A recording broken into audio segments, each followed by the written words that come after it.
역사의 어둠이 찾아올 때가 있는데, 역사의 어둠이 찾아올 때는 그 어둠이 시대의 흐름이 됩니다. 그리고 시대의 흐름이 될 뿐만이 아니라 그 시대를 점점 더 어둡게 만들어 갑니다.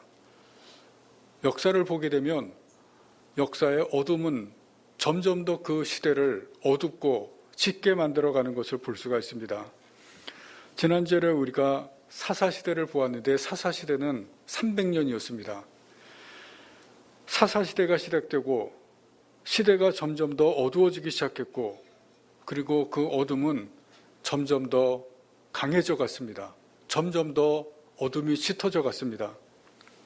구약시대의 마지막은 끝으로 갈수록 사회적으로 영적으로 어두워졌습니다. 그 어둠이 가실 줄 모르고 점점 더 캄캄한 그러한 시대가 구약의 마지막입니다. 북이스라엘이나 남유다나 결국은 다 멸망하고, 그리고 백성들이 포로로 잡혀갑니다. 구약이 끝나고 구약 이후의 시대 400년도 여전히 암흑이었습니다. 우리나라도 조선 말기에 주변 감대국이 우리나라를 침략해 오면서 나라가 점점 더 쇠퇴해져 갔습니다. 먹구름이 덮였고, 그리고 일본이 우리나라로 강제로 빼앗으면서 우리나라를 지배했습니다. 독립을 위해서 우리나라 선조들이 어떻게 해서든지 나라를 다시 회복하려고 했지만, 그러나 일본은 견고했습니다.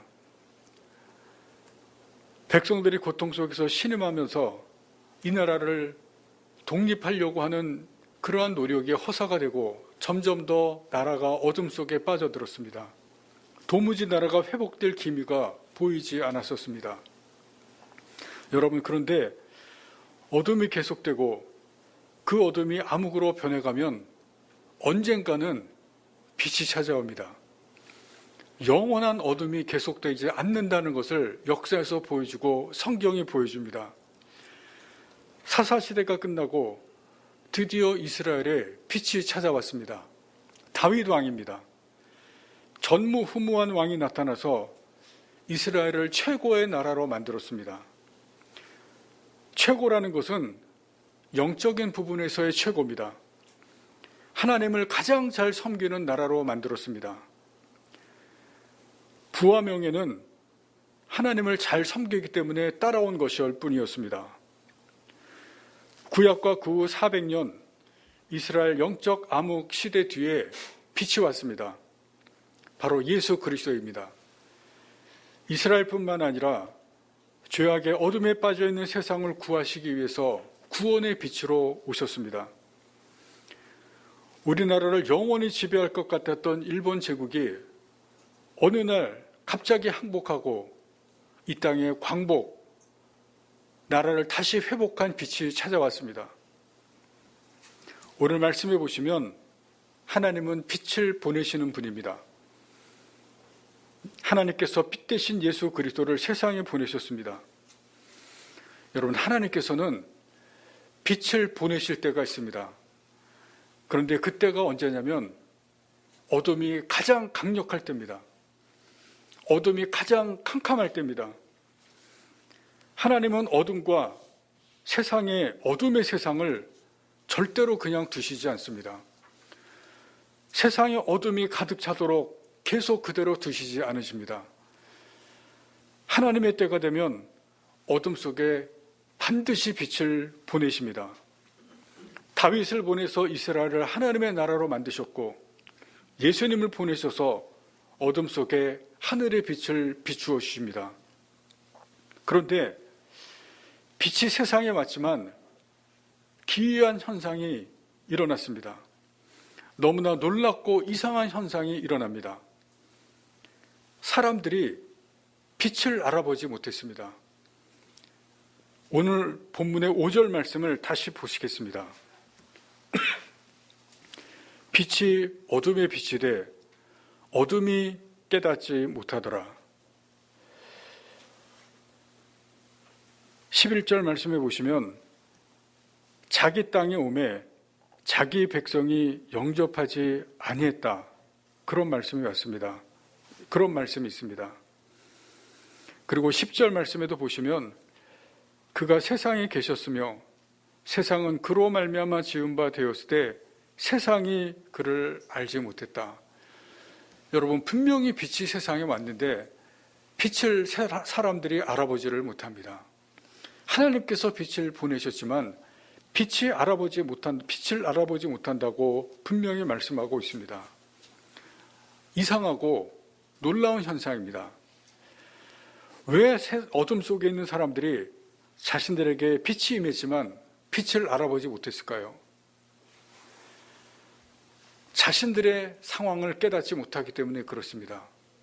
자신들의 현실을 알지 못하기 때문에 그렇습니다. 어둠 속에 있지만 어둠 속에 있는 것을 인식하지 못합니다. 죄를 지었지만 죄를 알지 못하고 죄인이지만 죄인임을 깨닫지 못했습니다. 사람들이 비참할 때가 있습니다. 현실을 자각하지 못하는 것입니다. 자신의 상황과 형편을 깨닫지 못하고 그것을 인정하지 못할 때 그때 사람들은 비참해집니다. 지금 코로나 사태는 우리가 한 번도 겪어보지 못한 어마어마한 재앙입니다. 어제까지 538만 명 이상이 죽음을 당했습니다. 여러분, 서울로 따지자면 절반 이상이 사라졌습니다. 2사람 중에 1명이 없어진 것입니다. 어마어마한 그러한 일이 지금 발생한 것입니다. 이 재앙이 아직도 끝나지 않았고 더 강력한 오미크론이라고 하는 이러한 것이 대세가 될 것이라고 합니다.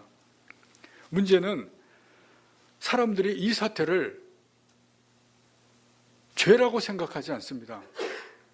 죄 때문에 일어난 것이라고 생각하는 사람들이 거의 없습니다. 성탄도 되지만 예수님 생각하는 사람들이 점점 줄어들고 있고, 그리고 먹고 마시고 놀고 즐기는 데 관심이 더 많아지고 있습니다. 이 코로나의 이 엄청난 사태 속에서도 사람들은 현실을 자각하지 못하고 그리고 상황을 깨닫지 못하고 있는 것입니다. 이런 상태에 있는 사람들은 빛이 와도 빛을 알아보지 못합니다. 하나님은 세상이 이렇기 때문에 하나님께서 하신 것이 예수님을 보내신 것입니다. 오늘 말씀에 예수님을 보내시되 빛으로 보내셨다고 하셨습니다. 왜 빛으로 예수님을 보내셨을까? 여러분, 거기에는 이유가 있습니다. 빛이라고 하는 것에는 능력이 있습니다.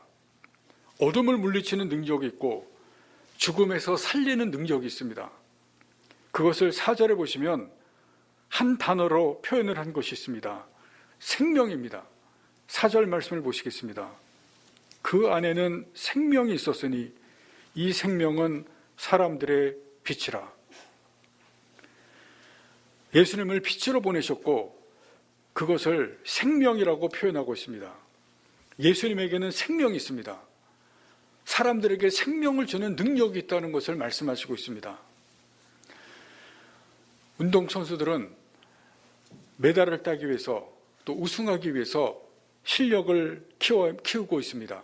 실력이 있어야 우승을 하고 또 목표하는 메달을 따게 됩니다. 김연아 선수는 실력이 있었기 때문에 밴쿠버 올림픽에서 금메달을 땄습니다. 뿐만 아니라 스케이팅의 싱글 여자 부분에서 4대 국제대회인 동계올림픽, 세계선수권, 4대륙 선수권, 그랑프리 파이널에서 모두 우승하면서 그랜드슬램을 달성한 최초의 선수가 되었습니다. 어릴 때부터 실력을 키웠고 능력이 있었기 때문에 이런 기록을 달성하게 된 것이었습니다. 실력이 없었다면, 능력이 없었다면 그런 선수가 될 수가 없었습니다. 어떤 일을 할 수 있는 능력이 있다면 그 일을 맡았을 때 누가 뭐라 해도 할 수가 있습니다. 그러나 실력과 능력이 안 되면 일을 맡겨주어도 할 수가 없습니다. 기회가 주어져도 안 됩니다. 여러분, 성경은 하나님이 능력이 있는 분이라고 우리에게 말씀합니다. 하나님은 가지고 계신 능력에 대해서 전능이라는 단어를 사용합니다. 아브라함에게 아들을 주시겠다고 하나님께서 말씀합니다. 그런데 아들을 주시는 시간이 계속해서 지연되고 그리고 시간이 점점 길어지자 아브라함의 믿음이 약해집니다. 아브라함이 99세가 되어서 아들 얻기를 포기합니다. 그때 하나님께서 아브라함에게 나타나셔서 하나님의 또 다른 이름을 알려주십니다. 창세기 17장 1절에 보시면 하나님의 그 이름을 엘샤다이라고 알려주는데 엘샤다이는 전능한 하나님이라는 뜻입니다. 하나님께서 스스로 전능한 하나님이라고 말씀합니다. 나는 전능하다. 그 장면을 보시면 하나님께서 아브라함 아내가 아들을 낳을 것이라고 일방적으로 선언하시고 그리고 아들의 이름도 이삭으로 하라고 일방적으로 명령합니다. 모든 것이 하나님의 일방적인 것입니다. 일방적으로 다 말합니다. 왜냐하면 하나님에게는 전능하신 능력이 있기 때문에 그렇습니다. 불가능한 것을 가능하게 하시는 전능하신 하나님이기 때문에 하나님께서 아브라함에게 일방적으로 내가 아들을 낳을 수 없는 나이지만 내가 아들을 낳을 것이고 내 아내도 아들을 낳을 수 없는 나이지만 아들을 낳을 것이다. 그 이름이 이삭이 될 것이다. 다 일방적으로 선언하십니다. 전능하신 하나님이기 때문에 불가능을 가능하게 하시겠다고 말씀하신 것입니다. 하나님이 예수님을 세상에 보내실 때 천사를 보내서 마리아에게 자녀를 잉태할 것이라고 말합니다. 그때 마리아가 천사에게 이렇게 이야기합니다. 물어봅니다. 나는 남자를 알지 못하는데 어떻게 이런 일이 일어납니까? 그때 천사가 이런 말을 합니다. 성령이 내게 임하시고 지극히 높으신 이의 능력이 너를 덮으리니. 지극히 높으신 이의 능력이라는 그런 단어를 사용합니다. 하나님의 능력이 너를 덮기 때문에 그런 일이 너에게 이제 일어날 것이다. 처녀지만 아들을 잉태하는데 하나님의 지극히 높으신 이의 능력이 덮을 때 그런 일이 일어난다 말합니다. 전능하신 하나님의 능력이 마리아를 덮습니다. 하나님의 전능하신 능력이 나타날 때 여러분 사람들은 전혀 이해할 수가 없습니다. 그러나 그것이 사람에게 임할 때 현실이 되고 실제가 됩니다. 하나님의 능력이 현실이 되고 실제가 될 때 거기에 빛이 들어갑니다. 어둠에 빛이 비치고 어둠이 물러가고 그 빛이 생명이 되고 살릴 것을 살리고 그리고 하나님의 역사하실 것을 역사하게 됩니다. 좌절과 절망을 희망으로 그리고 사람들이 할 수 없는 그것을 하나님께서 소망의 빛으로 비추시고 하나님의 역사를 나타내게 하십니다. 예수님은 빛입니다. 빛에는 능력이 있습니다. 왜냐하면 예수님은 전능하신 분으로 이 땅에 오셨기 때문에 그렇습니다. 이사야는 예수님의 탄생을 예언하면서 예수님의 이름들을 우리에게 가르쳐 주십니다. 이사야서 9장 6절 말씀, 우리가 오늘 교동문에서 읽은 말씀입니다. 이는 한 아기가 우리에게 낳고 한 아들을 우리에게 주신 바 되었는데 그의 어깨는 정사를 메었고 그의 이름은 기묘자라 모사라. 그리고 그 다음에 예수님의 이 이름이 나옵니다. 전능하신 하나님이라. 여러분, 예수님의 이름이 전능하신 하나님이라고 했습니다. 예수님은 전능하신 능력을 가진 분이라는 것입니다. 그래서 이 땅에 계실 때 병자들을 고치고 오병이의 기적을 행하시고 죽은 자를 살리는 그 능력을 보여주셨습니다. 예수님께서 이 땅에 전능하신 분으로 오셨습니다. 빛으로 오셨습니다. 어둠 속에 빠진 세상에 오셨습니다. 생명을 주시기 위해서 어둠 속에 있는 사람들에게 길을 비춰주기 위해서 그리고 진리의 빛을 비치기 위해서 오셨습니다. 여러분, 그런데 빛이 왔다고 해서 사람들이 빛을 알아보는 것이 아니라고 했습니다. 전능하신 분이 왔다고 해서 사람들이 다 찾아오고 좋아하는 것이 아닙니다. 우리가 해야 할 것이 있습니다. 그것은 이 땅에 오신 예수님을 믿어야 됩니다. 전능하신 그 예수님을 믿어야 됩니다. 그 어떤 사람도 예수님을 인정하지 않고 받아들이지 않고 믿지 않으면 그 사람에게는 아무 소용이 없습니다. 예수님을 믿지 않는다고 한다면 그 빛이 소용이 없고 예수님의 그 능력도 소용이 없고 예수님과는 아무 상관이 없다는 것을 오늘 말씀은 우리에게 보여줍니다. 빛이 왔지만 알아보지도 못하고 깨닫지도 못하고 그 자신과도 상관이 없다는 것입니다. 믿음이 무엇입니까? 여러분, 믿는다는 것이 무엇입니까? 여기 번지점프 해보신 분이 계십니까? 아마 해보신 분이 계실지도 모릅니다. 제가 분당에 있을 때 교회 옆에 공원에 번지점프대가 있었습니다. 한 10m 정도 되는 것이고 그 번지점프대에서 뛰어내리는 분들이 가끔 있었습니다.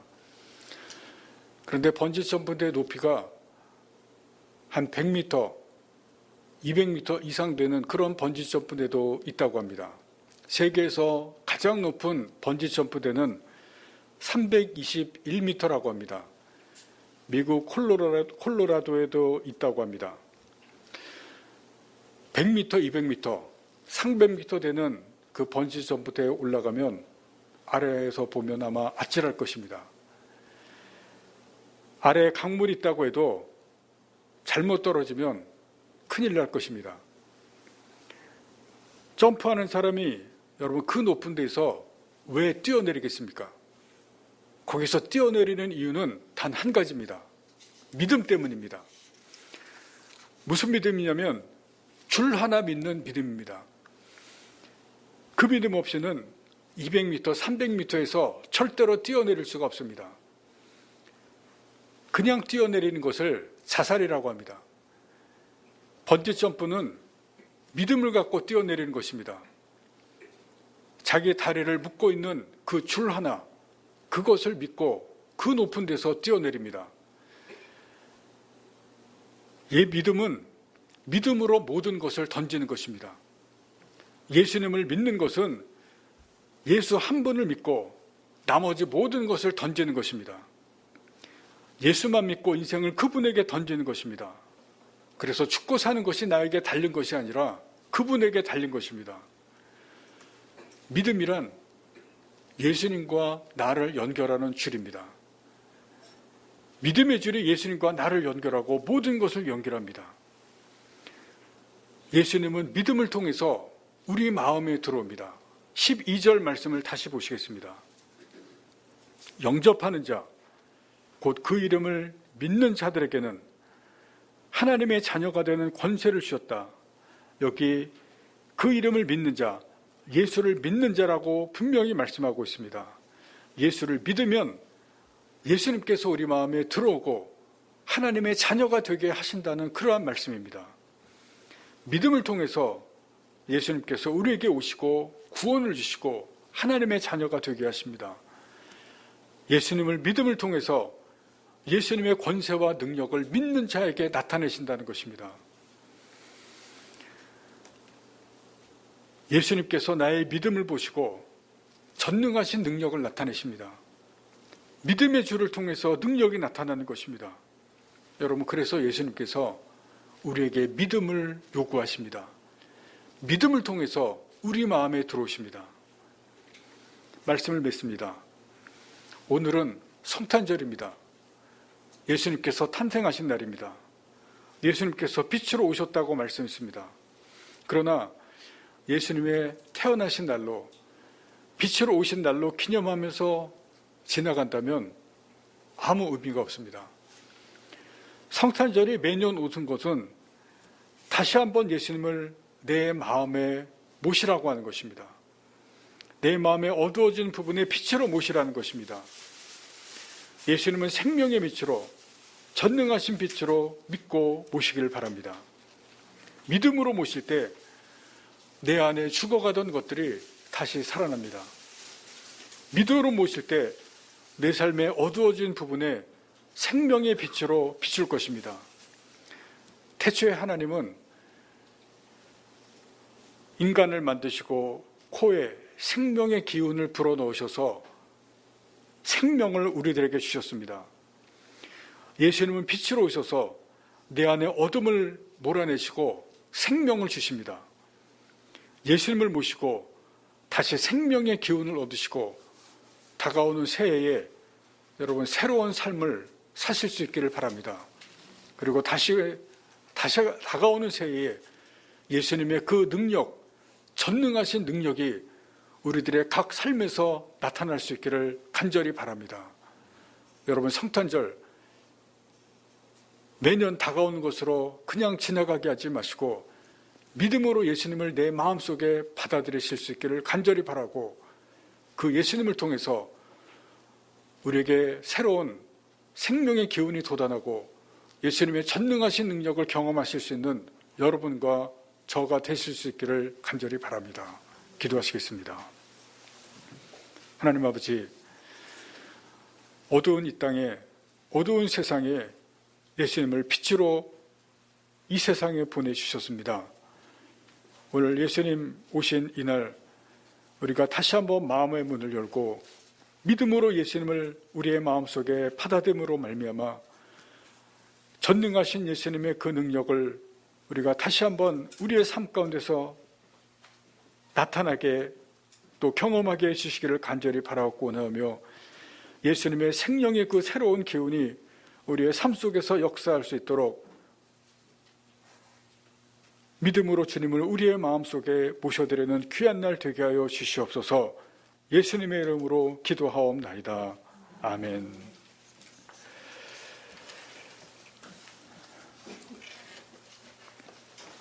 교회 소식을 알려드리도록 하겠습니다.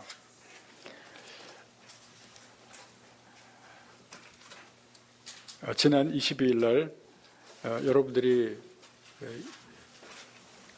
이웃사랑 나눔에 많이 동참해 주셔서 우리가 30가정에 김치를 나눠드렸습니다.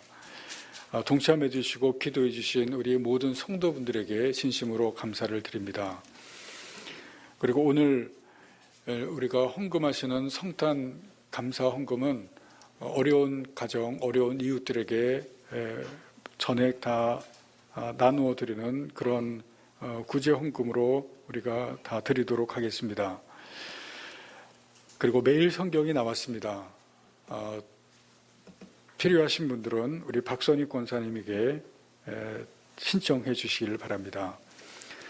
그리고 오늘 예수님께서 탄생하신 날입니다. 우리가 예수님 생일을 축하하면서 우리가 다 함께 축하하는 노래를 부르도록 하겠습니다. 이제 케이크를 가지고 앞으로 나오면 우리가 케이크에 나오는 것을 보면서 다 함께 예수님의 생신을 축하하는 그런 노래를 부르도록 하겠습니다.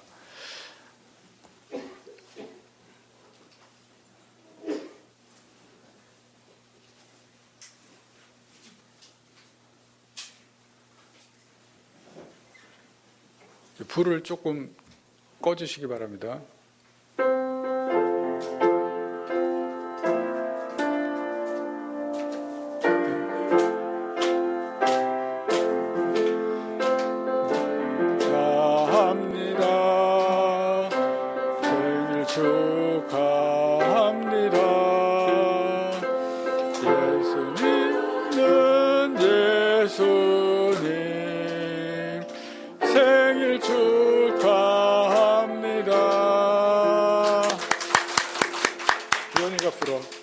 불어.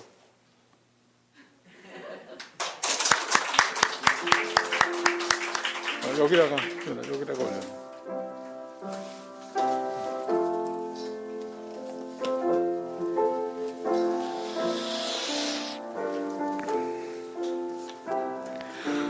우리 다 함께 찬송가 84장 함께 찬송하시면서 준비하신 예물을 하나님께 드리시겠습니다.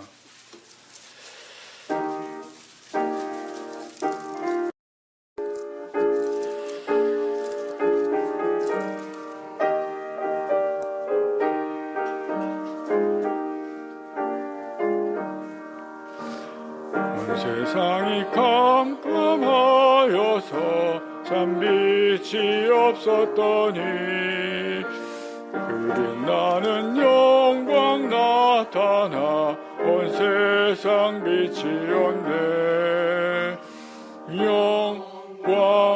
영광의 주, 영광의 주, 밝은 그 빛 내게 비추었네. 영광의 주, 영광의 주, 이 세상의 빛은 오직 주 예수님.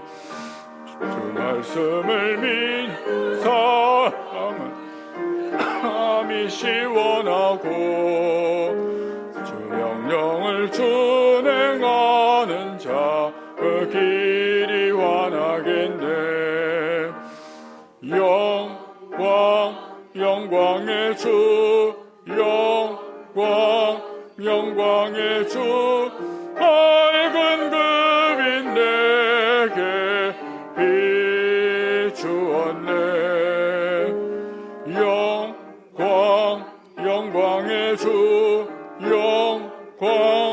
영광의 주, 이 세상의 빛은 오직 주 예수님. 죄 가운데 사는 사람은 그 눈이 어두워도 그 죄악을 씻는 날에는 그 눈이 밝아지네. 영광의 주, 영광의 주, 밝은 빛 내게 비추었네. 영광의 주, 영광의 주, 이 세상의 빛은 오직 예수님.